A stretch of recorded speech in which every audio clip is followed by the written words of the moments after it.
తాకట్లో ఉన్న మీ బంగారాన్ని విడిపించి ఆ రోజు ఆన్లైన్ రేటుకి కొంటాం. Sharma gold company. నమస్కారం. విశ్వావసు నామ సంవత్సర ఉగాది శుభాకాంక్షలు. ద్వాదశ రాశుల వారి జాతక ఫలితాలు తెలుసుకుందాం. వివరించేందుకు ప్రస్తుతం మనతో పాటు ఉన్నారు డాక్టర్ ఈడుపుగంటి పద్మజ గారు. వారు జ్యోతిష్య వాస్తు శాస్త్రంలో పట్టభద్రులు. ఇది కూడా తొలి మహిళ అని చెప్పుకోవాలండి. సాధారణంగా పురుషులనే మనం చూస్తూ ఉంటాం.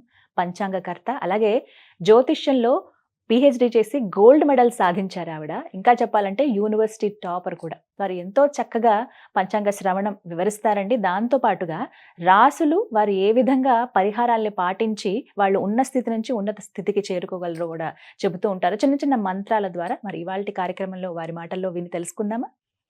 నమస్కారం అమ్మా.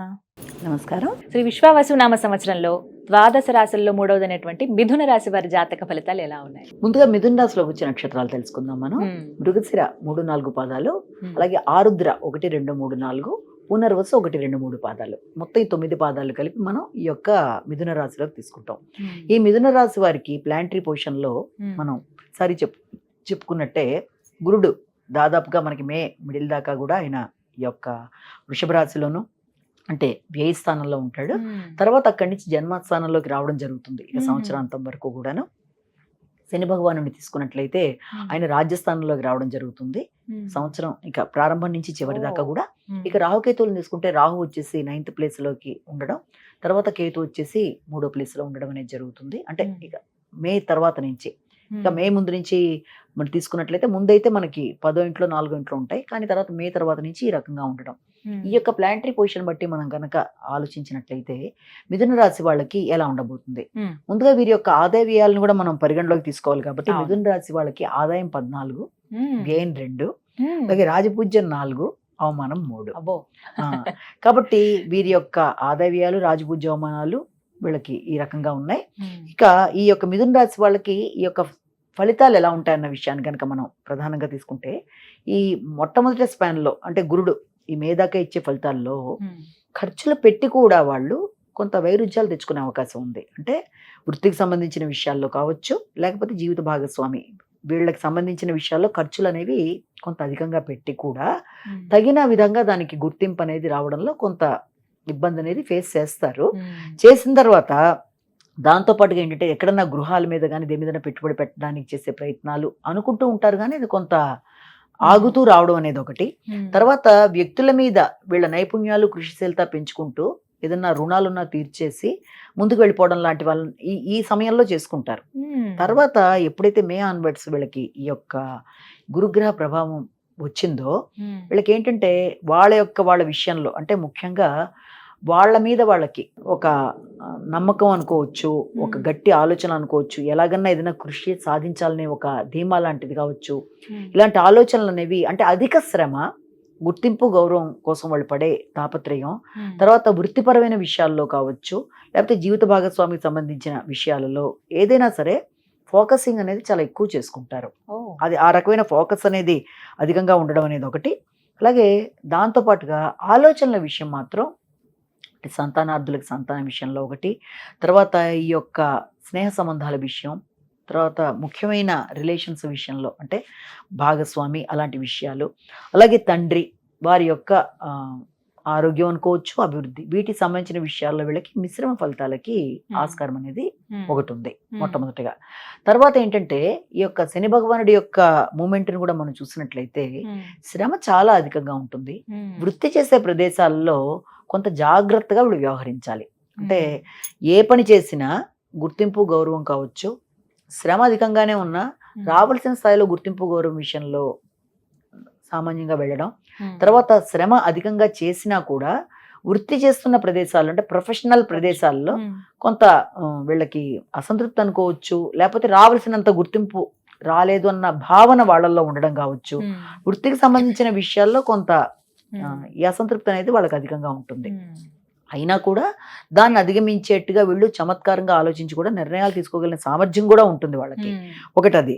రెండోది ఏంటంటే దాంతో పాటుగా వీళ్ళకి మోసాలకి తొందరగా లొంగకుండా వీలైనంత జాగ్రత్తలు అయితే తీసుకోవాలి. ముఖ్యంగా అంటే ఏ పని చేసినా, ఏ పని అంటే ఖర్చుల విషయంలో మోసాలకు గురి కాకూడదు. ఎప్పుడు కూడా సాటర్న్ యొక్క ఇన్ఫ్లుయెన్స్ ఎప్పుడైతే ఉంటుందో ఆ ప్రభావంలో ఎలా ఉంటుందంటే ఖర్చులు చేసేటప్పుడు కొంత మోసాలకి లోనయ్యే అవకాశం ఉంది కనుక ఖర్చుల విషయంలో మోసాలకు కాకుండా జాగ్రత్త తీసుకోవాలి. ఏదైనా కొనుగోలు విషయంలో తీసుకుంటారు, ఆ రకంగా తీసుకుని అధిగమిస్తూ ముందుకు వెళ్ళగలుగుతారు. అలాగే ఏదైనా గృహానికి సంబంధించిన విషయాలు, ఆహారం సంబంధించిన విషయాలు ఇవన్నీ కూడా చాలా వరకు అనుకూలంగా చేసుకోగలుగుతారు. అలాగే వాహనాలకు సంబంధించిన విషయాల్లో కూడా వీళ్ళ ఆలోచన విధానం చాలా వరకు అనుకూలంగానే ఉంటుంది. శ్రమతో అయినా సరే వీళ్ళు ఏదైనా సరే చేయడానికి అన్ని విధాలా కష్టపడతారు ఆ రకమైన విషయాల్లో. కానీ ముఖ్యంగా వీళ్ళు గుర్తుంచుకోవాల్సింది ఏంటంటే, వీళ్ళు జాగ్రత్త తీసుకోవాల్సిన మెయిన్ ప్రదేశం ఏంటంటే సోషల్ రిలేషన్స్, తర్వాత పార్ట్నర్షిప్ వ్యవహారాలు, పార్ట్నర్షిప్, సోషల్ రిలేషన్స్, స్నేహ సంబంధాలతో పాటుగా సంఘంలో వ్యక్తులతో, నూతన పరిచయాలతో, వీటి విషయంలో మాత్రం వీలైనంత జాగ్రత్తలతో ముందడుగు వేయాలి. ఒకటి ఆలోచించుకోవాలి, అది జాగ్రత్తలుగా తీసుకోవాలి.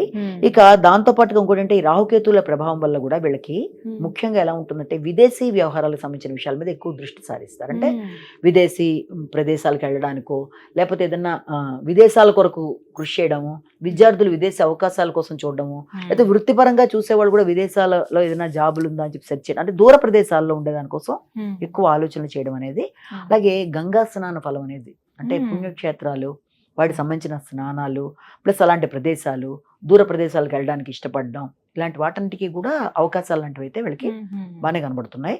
ఇక దాంతో పాటుగా ఇంకోటి ఏంటంటే ముఖ్యంగా వీళ్ళకి కమ్యూనికేషన్ విషయంలో ఇక్కడ ఒకటి వీళ్ళు తగిన జాగ్రత్తలు తీసుకోవాలి. కమ్యూనికేషన్ కన్నా కూడా ఇతరుల దగ్గర నుంచి సహకారం తీసుకోవడానికి వీళ్ళకి అంత ఇష్టం కలగదు.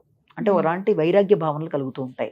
సర్లే ఎందుకు తీసుకోవడంలే, వద్దులే, అడగద్దులే, చెయ్యొద్దులే అని దగ్గర ప్రయాణాలు చేస్తారు, సలహా సహకారాలు తీసుకోవడం ఇష్టపడరు. కానీ అలా కాకుండా దాన్ని అధిగమించే విధంగా ప్రయత్నం చేయాలి. అవసరమైనప్పుడు సహాయం తీసుకునే విధంగా వీళ్ళు ఇది చేసుకోవాలి. అంటే ప్లానటరీ పొజిషన్ ప్రకారం అలా ఉంది కాబట్టి వాళ్ళకి ఆసక్తి కలగకపోవచ్చు, కానీ దాన్ని అధిగమించే విధంగా మనం తగిన పరిహారాలు లాంటివి ఏదైనా చిన్నవి చేసుకోగలిగిన శ్లోకాలు, పరిహారాలు అంటే పెద్దగా ఏం కాదు, అవి చేసుకుంటూ ముందుకు వెళ్ళినట్లయితే ఆ రకమైన కమ్యూనికేషన్ విషయంలో కానీ, లేకపోతే ప్రయాణాల్లో ఇబ్బందులు, లేకపోతే ఏదైనా వస్తువులు పోగొట్టుకోకుండా ఆలోచనలు బాగుండడానికి అనుకూలతలు అనేవి ఏర్పరచుకోవడానికి ఆస్కారం ఉంటుంది. కాబట్టి వీళ్ళ ఫోకస్లో ఎక్కువ భాగం వీళ్ళు తీసుకోవాల్సిన మొట్టమొదటి జాగ్రత్త సాంఘిక సంబంధాలు, ఇతరుల దగ్గర సలహా సంప్రదింపులు తీసుకునేటప్పుడు, సహకారం తీసుకునేటప్పుడు వదిలేని నిర్లక్ష్యంగా వదిలేయకుండా, అంటే నిర్లక్ష్యం అని కూడా అనడం లేదు, వైరాగ్యం అంటే బాగుంటుంది, నిర్లక్ష్యం కాదు. ఆ రకంగా చూసుకుంటూ పెడితే విద్యకి సంబంధించి, విదేశీ వ్యవహారాలకు సంబంధించిన విషయాల్లో కానీ అవి అనుకూలంగానే, దూర ప్రదేశాల మీద ఎక్కువ ఆసక్తి.